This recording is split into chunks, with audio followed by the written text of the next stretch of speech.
House Majority Whip Tom Emmer. House Majority Whip, it's great to see you, Mr. Emmer. What can you, in terms of what Russ Vought is working on, and as Senator Mike Lee said, he's been thinking about this since puberty, maybe even before that. How many layoffs are potentially on deck? Because I've heard there are at least 800,000 jobs that could be identified. That's what's so crazy, Dagan, and good to be with you and James.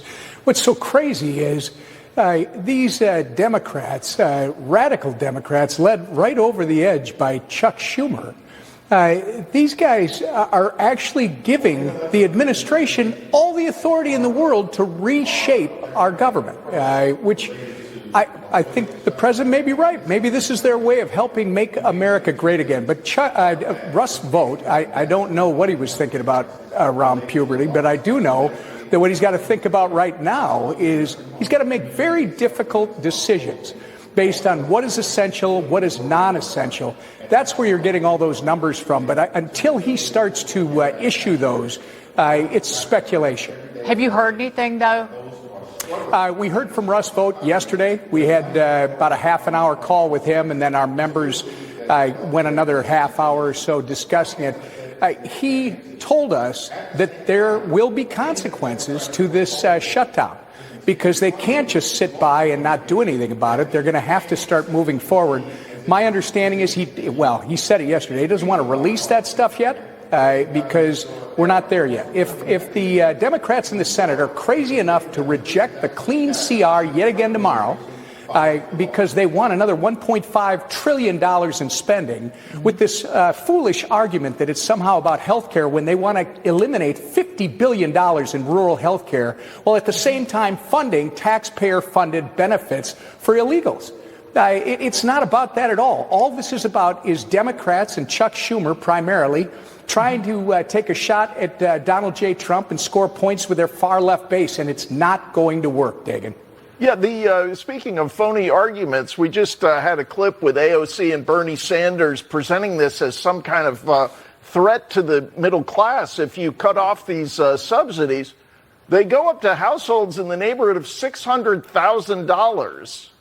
I don't think anyone's dying if a household income with $600,000 doesn't get a subsidy. But the deeper issue here basically is it's a government plan to bribe affluent people to buy Obamacare because Obamacare is terrible and nobody wants it otherwise, right?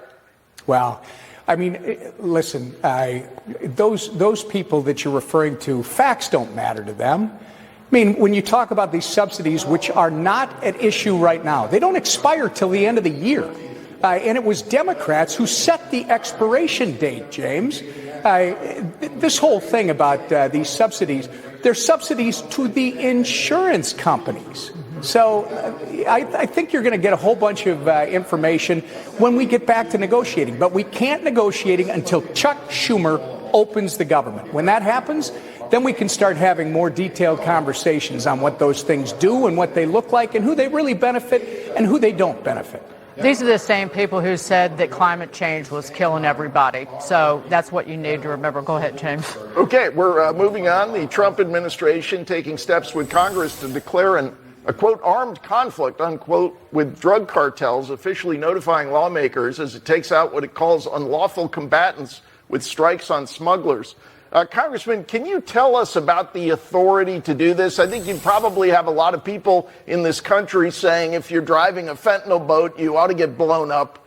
But is this the proper use of the military? Is there a legal basis to start blowing these ships out of the water?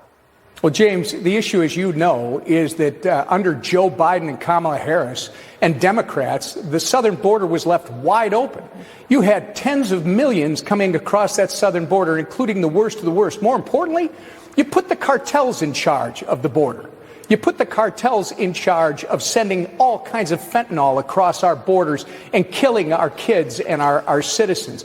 Donald Trump promised on the campaign trail that he was going to seal the southern border. It took him about 2 months to do that. He has absolutely done that. He also promised that he was going to take care of the cartels. Whatever he does, that's exactly what he promised. Another promise made, I would say to you, James, and promise kept. But there seems to be Republicans and Democrats, Majority Whip, that are pressing the Pentagon for the legal basis for these cartel boat strikes. Why is this a political issue? To me, it's not. This is about Donald Trump telling the American people, number one goal, number one object, number one responsibility of your government is to keep you safe and your property safe. The cartels they took over under the Biden administration, and Donald Trump promised that he was going to end that when he took office, and that is exactly what he's doing. House Majority Whip Tom Emmer. Great to see you, sir. Always. Thank you, guys.